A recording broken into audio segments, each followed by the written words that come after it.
Hello everyone, how are you all? And sorry for the delay on my end. Actually, I got busy with few personal things in my life, and then I had a camp in Jagdalpur, so I was busy with that. But having said that, we'll get back to where we had left in the last video. So if you are someone who has just dropped into this video, I'll request, if you are someone who is learning from basics, you can tune in to the previous videos and then come in sequence so that it is easier to understand. So in last video we talked about how to start SIPs, how to invest in index funds. We learned a basic about mutual funds. Today we'll learn how to play smart with mutual funds. Again, we'll keep on this notion that we are people who are busy with their main work and do not get a lot of time to do research.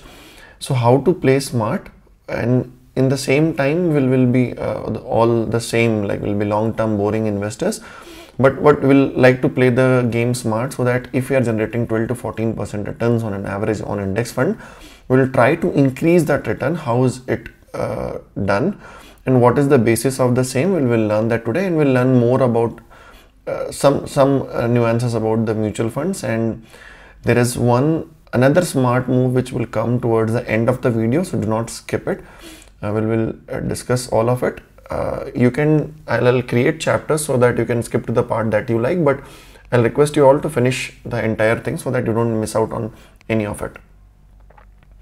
So without further delay, let us get back to we had learned in last video that how to do SIPs in index funds. Index fund, basically we were talking about Nifty 50 index fund, but today what we are going to see is it is based on a very famous quote from Warren Buffett, which says that you have to buy when everyone is selling and sell when everyone is buying. Now some people reframe it and say you have to be fearful when everyone is greedy, and you have to be greedy when everyone is fearful. Now what entirely the thing means is, when everyone is selling and the market has crashed, you will see headlines in various newspapers like investors lost lakhs and lakhs of money, crores of money wiped out, something like that. And this is the time wherein the market is on sell. So you can consider market like a pendulum. So it's the original position, you can consider it as a fair value. And then when you move to the other extreme, that may be called as a extreme optimism, and it may again come back to the fair value, and then it will again swing towards extreme pessimism. So we have to be the rational investor. We'll be the ones who will make the merry out if we are able to generate understand these points wherein there is extreme pessimism and there is extreme optimism. So what we'll do is, whenever there is extreme pessimism, we'll try and figure out when there is extreme pessimism, so that whatever is on sale at that particular moment. So you would love to do a shopping on a great Indian festival which is going on right now, or any kind of those sorts wherein heavy discounts are there. So those things happen in market also. Market never stays in a fair value zone for a very long period of time. It will keep swinging on the either sides. Okay. So today we are not talking about anything about selling. We'll be talking about buying. Okay. So we decided that, okay, we'll be doing long-term investment. We called it SIPs. We'll be doing long-term SIPs for our goals in index mutual fund. But there is a thing called as PE ratio. Okay. Now I don't want to complicate this video today by diving in deep into PE ratio. We'll have a entire long video discussing PE ratio itself, but today let us understand some ratio or some value which tells if the market is cheap or expensive. I'm trying to make it very simplified. It may not exactly mean the same, but this is how we'll try and understand it today. Okay, and you don't have to worry about calculating anything. These things are readily available. We'll see next how we can find these things also. So this is the fact sheet that one of the study had showed. Now let us look at this fact sheet and try to understand how we can use this fact to our advantage. Again, this is not a secret or this is not a hidden fact. Most of the people know it and most of the people play it in their own ways. Okay. So we are just trying to play smart using that fact. So if the Nifty's PE ratio is less than 14, then whenever these things have happened, to be honest, in the last 7 years or so which I have been in the market, I have never seen a PE ratio of this to 14 to 16 or less than 14. Okay, but historically whenever it had happened, in the next 3 years the index itself gave a return of around 152%. Now what does this mean? This is, if a PE ratio is low, then it probably means that the market is cheap. So if I would be buying at that point of time, the amount of return that I would be getting, we were saying that we were happy with 12 to 14% return on a long period basis. But imagine if the market goes this low, then based on this metric, we can understand if we put that money, then this is the amount of return we can expect. Will it give the same return? No. Will it give a lesser return? Possible. But the chances of getting higher returns are more whenever this thing happens. So whenever the PE ratio was around 14 to 16, the 3-year return has been around 112%. Whenever this has been between 16 to 18, this thing happened around COVID. Okay, when the COVID crash happened during 2020, the market PE ratio was, I think, around 17, and during this it is 79.14% in the next 3 years. It's a crazy kind of return. If you are assuming we are getting an average of 12% per annum, it should be roughly around 36-40%, but you can see it is almost a double of that in the next 3 years. This is what the returns have been historically. If it is around 18 to 20, market has given around 51.18, 20 to 22 it has given around 21.18. Then likewise, if it is going on the expenses side, if you can see, if the PE ratio is higher, 24 to 26 it has given negative returns, 26 to 28 it has given negative returns, 28 to 30, look at the negative returns, minus 40%. But the underlying message today is not to stop your SIPs at any point, okay? Because we believe that our SIPs are for goals that are more than 10 years.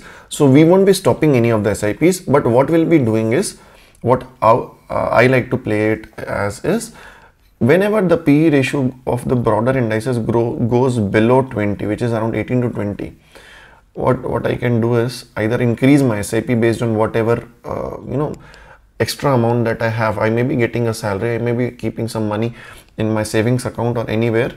Then what I can do is I can either 2x my SIPs, which I usually do. Whenever the PE ratio goes below 18 to 20, there is an option to modify the SIP amount. So you can 2x the SIP. Suppose you are doing SIP of 5,000 rupees. For the time period that the market is between 18 to 20, you can do it as a 10,000 SIP.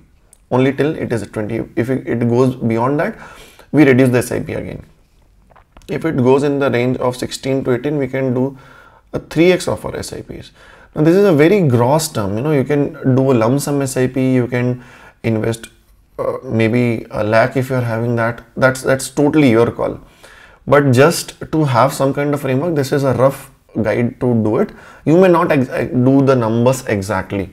So this is how we can play smartly with this, and we can generate extra amount of returns. By doing this kind of strategy, I have been able to generate 17-18% kind of returns on the index itself. Now because the market has surged, my XIRR, which is we usually calculate CAGR, but if it is for mutual funds and the funds are irregularly going into it, the better metric to see is XIRR. And then on XIRR basis, my returns has been around 23-24%. So investing in index funds, we don't need a lot of research. We just invest on a routine basis, and when we see a return of this kind of thing, then this is something which is very, very freebie kind of a thing, that you don't have to do a lot of hard work.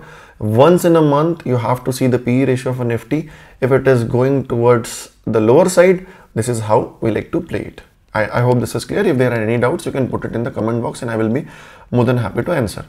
So for people, now the next doubt may be how to identify the PE ratio, how to see it directly as you are saying.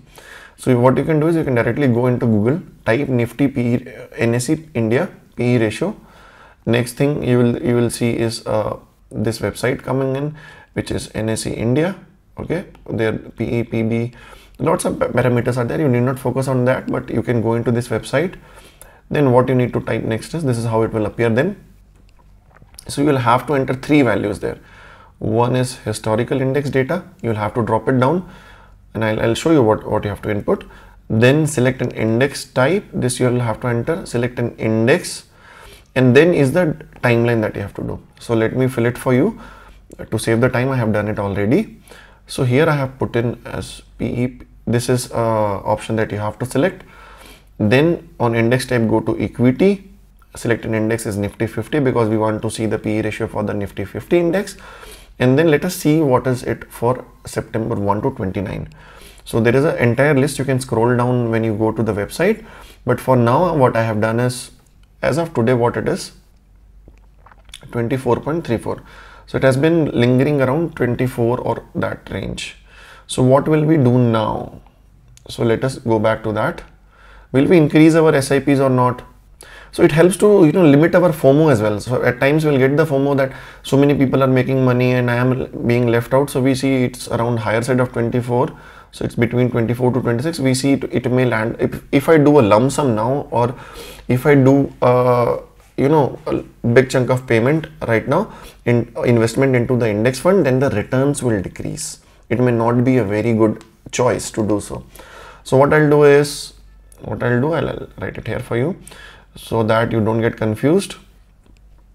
And what we'll do is continue SIPs. Continue SIPs. Do not stop it because our investment horizon is more than 10 years. So stopping SIP is not advisable. What I do is I continue the SIPs, but will I be increasing my SIP amount? I won't increase my SIP amount. Or will I be doing a lump sum amount, like if I have a 1 lakh extra to invest, would I be putting the money straight away in the markets right now? No, I won't be doing that. I hope this is clear. This is one of the smart ways of dealing index funds, wherein your return in the index funds itself will increase. You will be able to beat the returns that your peers are getting by a simple SIP by doing this kind of smart investment. Okay. Now the next question that people ask me is, how much debt mutual fund should I have in my folio? How much equity mutual fund should I have? Now, when I am talking about this debt mutual funds, I am not just including debt. All the instruments that come under debt, like FDs or cash or whatever way you are keeping it, the total allocation, what the book says, your equity allocation should be equal to 100 minus age. So if your age is 30 years, your equity allocation should be around 70%.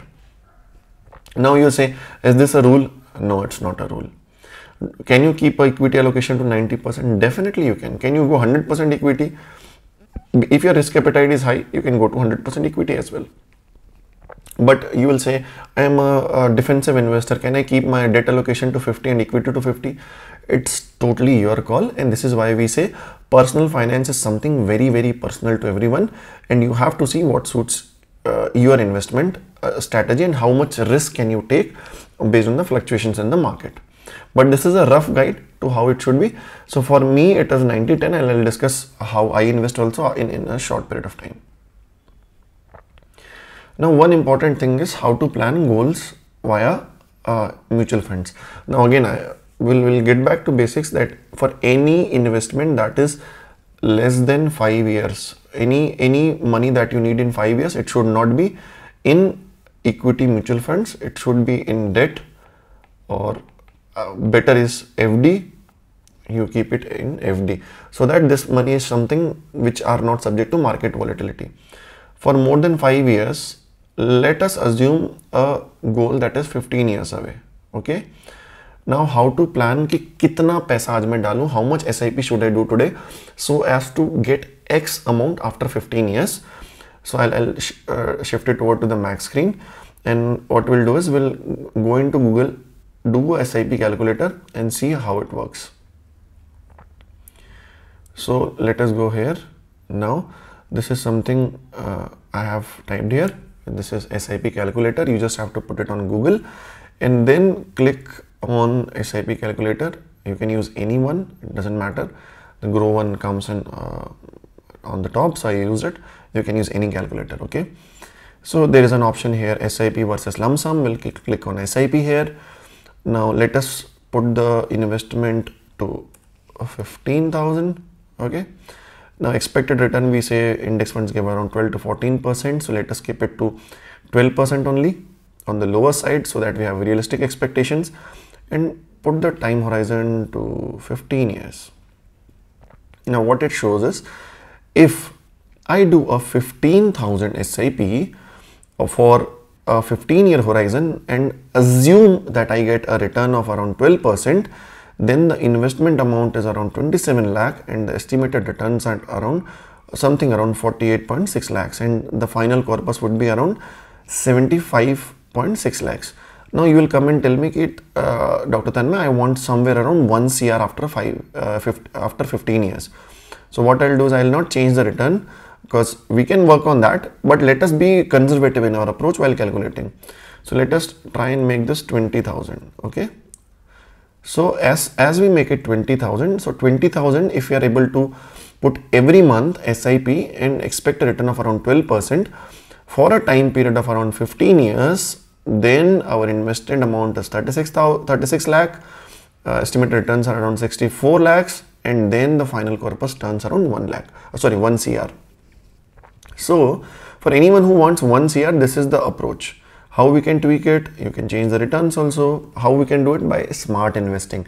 So if you are able to get better return, then probably your time horizon will be decreased with this kind of SIP. So this is how you can calculate as per your goal requirement, how much corpus do you require after X amount of time, and then this is how you'll understand that how much money you have to save and invest in SIPs.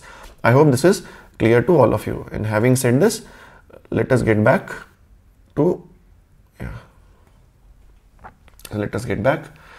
and see something about some common terminologies that we come across in mutual funds. So in the last video, we discussed about active versus passive funds, and I told you I am also a big fan of passive funds.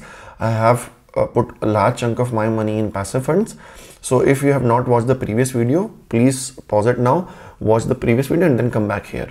Then we also saw that in regular funds, we end up paying more amount of commission. So I'll advocate to you to use regular funds only when that advisor is giving you extra amount of help, wherein whatever allocation you want to do, that person is helping you, how to pick funds, how to shuffle funds, extra tax saving, any of those extra help that person is doing, then you can go for regular. Otherwise direct is a better choice that we have learned. So we have picked a passive, we have picked up direct. Now when you go in money control website or any of that sort, then this is how it appears, and we have learned the classification also in last video. So we saw what is equity, what is debt, term plan. They have divided into short term and long term. We are not going to detail of that. Hybrid is basically a mix of debt and equity, and tax saving also we learned what is ELSS. Okay, so now you can see when we have clicked on equity, it shows large cap fund. Now we see there are lots of funds who are categorized. Now there is a CRISIL rank. This is not something that we are very much bothered about. So basically this is a rating agency that rates the mutual funds, 3-star, 4-star, 5-star, doesn't make a big difference. AUM, we have learned, it means asset under management. It means asset under management. So it basically means how much money is pulled in by that total fund, and this is the fund that they are investing in various areas. Now most people do this mistake is, initially when you start investing, you will see which fund has given the maximum amount of return in last 6 months or 1 year or 3 year or 5 year, and this is their sole reason why they choose to invest in that fund. And in the last video we learned that how a fund that may be performing in the last 3 or 5 years may not do the same in the next 5 to 10 years or so. So this is why we said we'll go with the index fund, and we want to get off with the headache of choosing which fund will be the winner in the next 3 years. Okay, so don't fall into prey that past. This is why whenever you select a mutual fund, they say that past performance does not guarantee future performance, right? So this is, but still this is what the market works, and people see this and they just invest. So let us click on this fund and see how it appears, or what are the things that we come across. So if you see the entire name of this fund, Baroda BNP is Paribas is the name of the brand, so it's a company name. Then we can see the fund category. We saw large cap, small cap, mid cap. So this is the large cap fund. Then we see regular versus direct. So we saw which one to pick, direct. So we won't be doing this. Then growth versus dividend payout. What is the difference is growth fund wherein, dividend is something like a pocket money. So what they do is whenever this funds invest in some stocks, the stocks pay them that, okay, you have been invested on us for a long period of time. So we'll give you some amount of very small chunk of the profit as a gift. You can consider it in a very layman language as a gift or a pocket money for being with us. So these amounts are very small, but what they do is in dividend payout, they will pay you back in your bank account. Now you can put it elsewhere, you can enjoy, you can do a party or whatever like that. But I say, since our investment horizon is 10 years plus and we don't have time to put that dividend into some other fund or into useful way, I prefer growth over dividend funds. I hope you get the reason. So you can see fund size, you can see here fund size, then you can see expense ratio. So basically expense ratio is something which the fund charge you. We have learned in the last video itself. This is the amount of commission or the fees that they charge you for managing your money. So we'll prefer a fund with a lower expense ratio. Now direct versus regular, you see the difference, how it will, I'll show you here. So it's the same fund. You can see we have changed it to growth and direct plan and growth versus regular plan. See what is the expense ratio here, 2.01 and this is 0.83. So you see the difference. Same fund, same amount of returns, but you will get the lower return because you will be choosing a regular plan here. You will be choosing the regular plan here, but a smart investor like us will go on a direct plan and may get a lower expense ratio and the returns would be higher. This is the gross thing that we see. I'm not asking you to go and invest in this fund. Neither am I invested in this fund, but this is a fund that we picked up to learn how to pick funds and what the terminologies that come across us. Okay. The next thing that we also see is exit load. So you have to ensure that you have to invest in those funds where the exit load is not there. Exit load is something, basically they say that if you are invested in our fund, if you withdraw the fund in less than 1 year or in less than 2 years, we'll charge you extra money. So this is the extra fees that they charge you if you sell early. So we'll have to see those funds wherein the exit load is not there. These are preferable. It's not necessary. It's not a necessary criteria, but then we prefer those funds. Then fund holding is something that you also have to see. If you are investing in some funds, see what all funds they are holding or what all stocks they are holding. So whenever we are picking 5 or 10 funds, I have seen people with 95 funds, 100 funds or like that. That doesn't help because most of the funds will have overlapping things and the returns will always come as an average of those, and the losers will average out the winners and you will get probably a less than an index returns. This is why we say it is advisable to keep the fund size, the number of funds that you're holding, to 6 to 8 or maximum a 10. You need not hold a lots and lots of fund because they will all average out. So one important learning from this part was past performance does not guarantee future returns. We learned in last video as well based on that study. And the other thing is, most common mistake that you people will do is while buying this is you won't see the fund category. So you may end up buying a small cap fund, you may end up buying a mid cap fund where the risk is higher as compared to a large cap fund, which will lead to higher volatility for you and higher risk for you.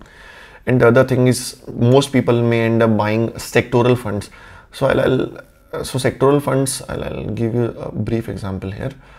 So anything that says a pharma fund or a infra fund or a IT fund or a technology fund or a FMCG fund or a auto fund, these are all sectors.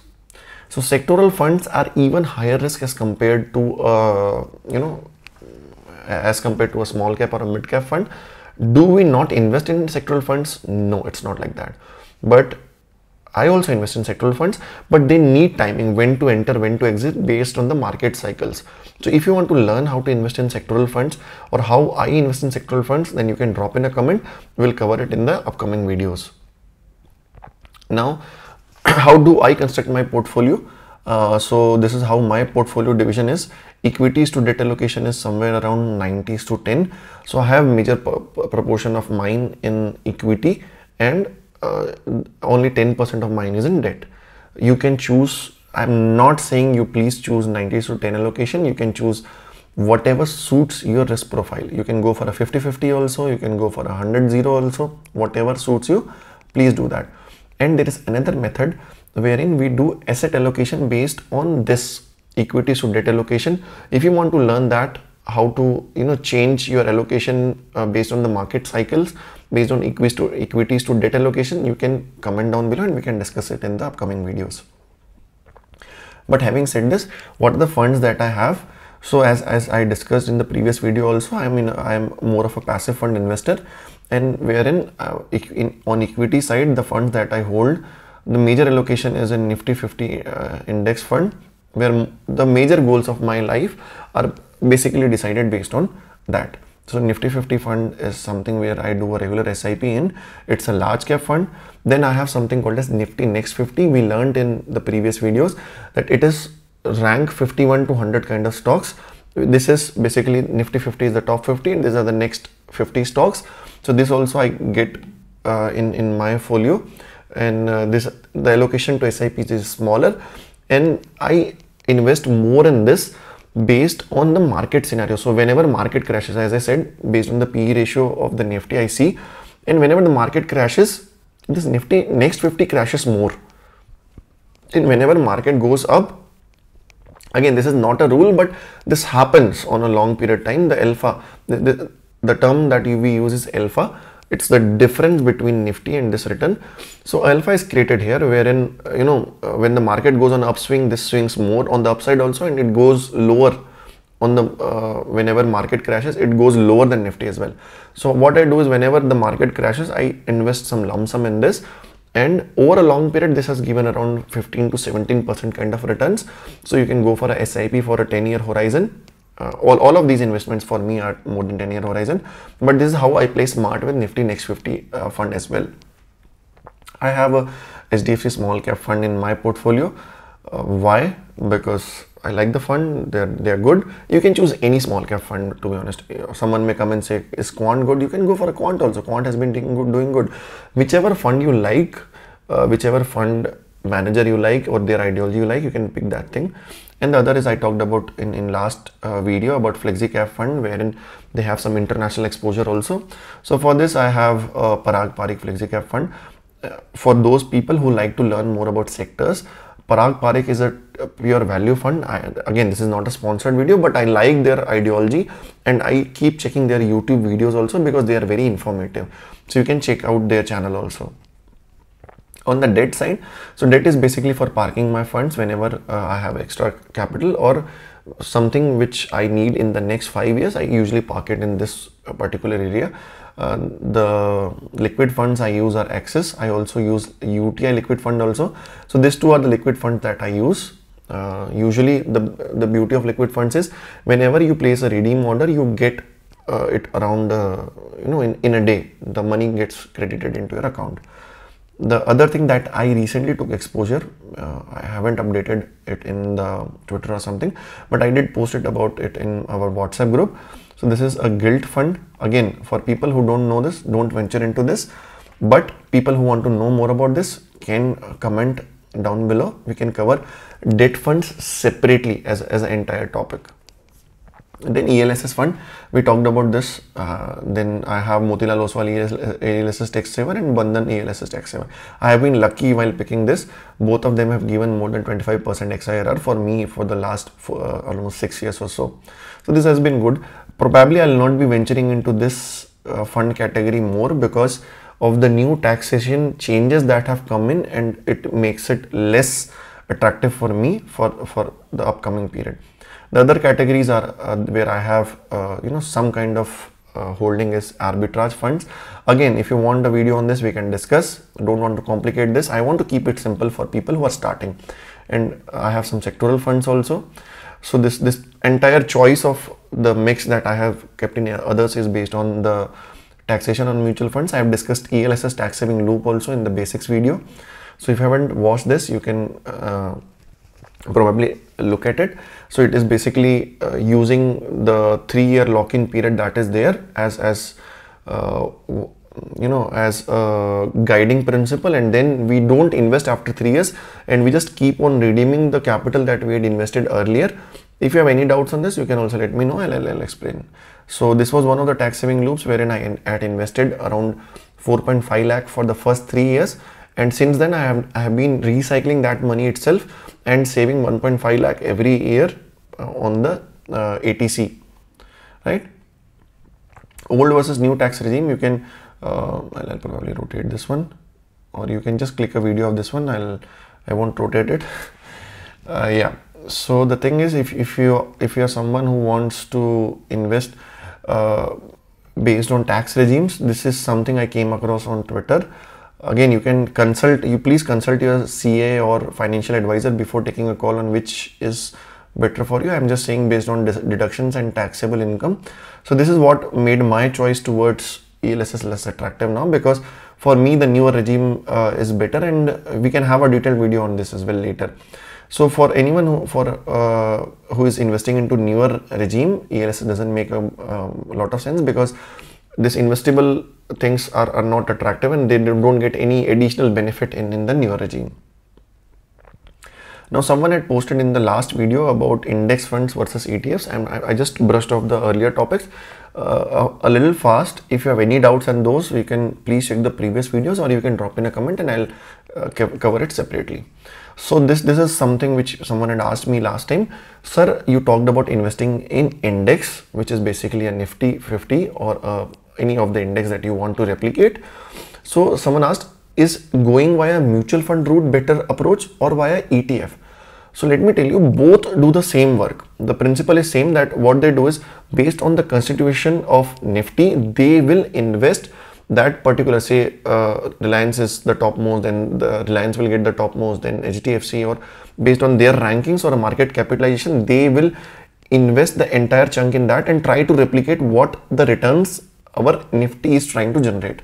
So functionally both are similar, but what is the difference? So ETF, exchange traded funds, they trade like a stock. So real time their values keep changing on the stock market, and you can buy it like a stock, sell it like a stock. You can do a intraday, you can do whatever you want to do. But to buy that, definitely, since it trades like a stock, you will need a demat account. For buying an index mutual fund, you do not need a demat account, and index mutual funds do not trade like stocks in the stock market. So that's also not there. Which one is suitable for us? For me, I find index mutual funds more suitable. Why? Because if I want to sell, say my corpus has grown over a period of 15 years to 1 CR, and if I want to sell it in the market, then since ETFs are something that are real time and they are traded like stocks, so if I want to sell something, I need to have buyer. So if there is no buyer, then I may not be able to sell the entire lot there. But if I sell it to a mutual fund company, they will have to redeem it and I'll get the thing. So for me, to cut it short, for anyone who is a long-term investor, index mutual funds are a better approach as compared to ETFs, which may be more suitable for traders. And since we believe that we are busy at work, we won't be doing any trading. So that what I said, whenever you are selling, you need a buyer. So if you are selling X amount and the buyer is bidding for a lesser amount, then this particular thing, that the total amount or the volume that is available, it is termed as liquidity. So if liquidity is not there, we may not be able to sell. So we'll be able to shift more towards index mutual funds at times. Now someone will come and ask, what is the expense ratio on both the side? So they usually are comparable, but at times in some scenario, ETF may be very, very slightly cheaper, or maybe a vice versa thing. You can take a call based on what works for you. But for me, I like to keep it less complicated, and it's how I do it. Have I ever invested in ETF? Yes, I have done it. Whenever I want to get a real-time value, so what happens is, in equity investments, whenever you do it via mutual fund route, there is a time limit. So suppose up to 2 PM only, you will get the same day value, otherwise you will get a next day value. So if you feel there is a major correction in the market today and you want the same day value, but you are beyond that time period, then ETF can be an option, right? So otherwise most of the times it is index mutual funds only for me. Now, last smart thing that I want to teach you, this is something which most people, seasoned investors also fail to do it. I keep doing it on a yearly basis, is something called as step up SIPs.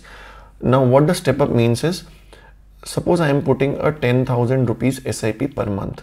Okay. Now a 10% step up, what I will do is, what does it mean? It's pretty much clear, right? A 10% of a 10,000, it will be somewhere around this thing, right? So it's around 1100 rupees, 11,000 rupees, sorry. So 1,000 rupees would be added to the SIP. Now let us see what impact does it create when we do a step up SIP. I'll again take you to the SIP calculator and let us see. So this was the normal SIP calculator. So we'll keep the values same. Okay. So it's at 20,000 for a 12% expected return, and the time period is 15 years. Now let us go to step up SIP calculator. This is again also available free of cost only. So let us keep it to 20,000 rupees. But annual step up is 10%. You can do a 5% also, you can do a 2% also, based on whatever source of your earning is, how much you are able to save. Need not go a hard wired 10% rule. Now I am saying the expected return again is around 12%, and the time period, let us make it to 15 years now.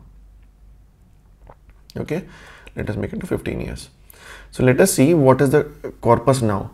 So with a 10% of annual annual thing step up, what is the investment corpus here? Invested amount is around 76 lakhs. How much it was here? It was around 36 lakhs.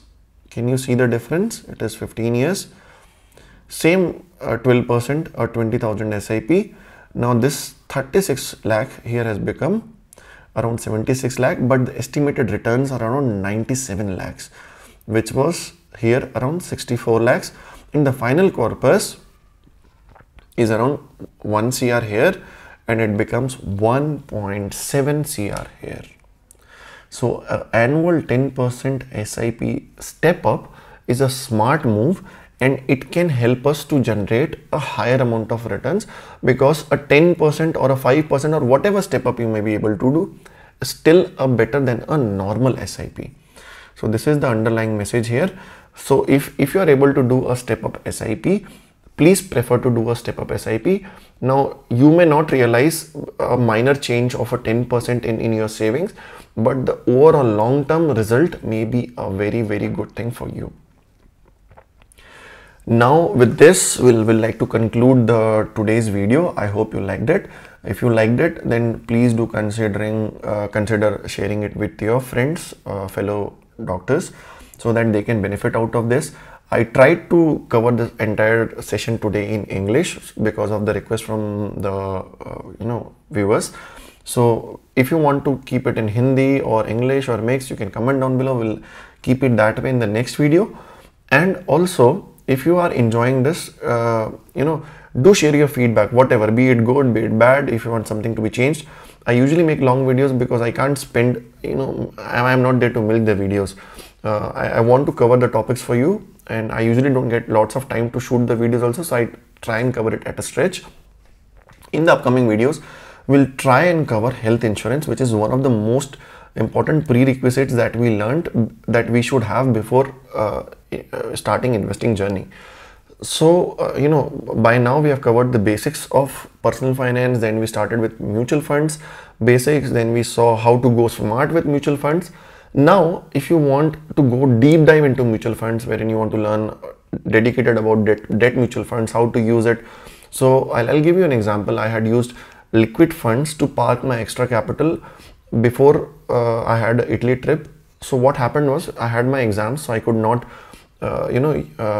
spend time to do some research in the markets, but I had extra capital because my salary was coming in.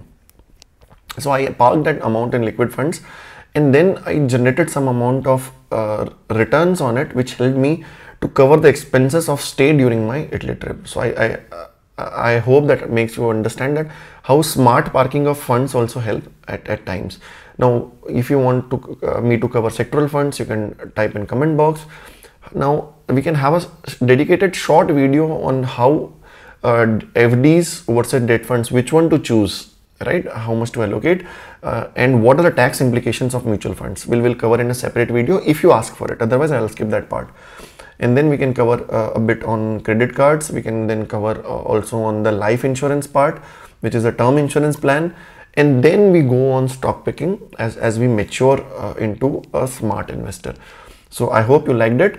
Sorry for making the video long. Please do consider subscribing if you want to stay updated, or I'll keep posting about it on Instagram stories and Twitter and WhatsApp, wherever you are. So I wish you all a good happy compounding and happy learning. Jai Hind. Bye bye.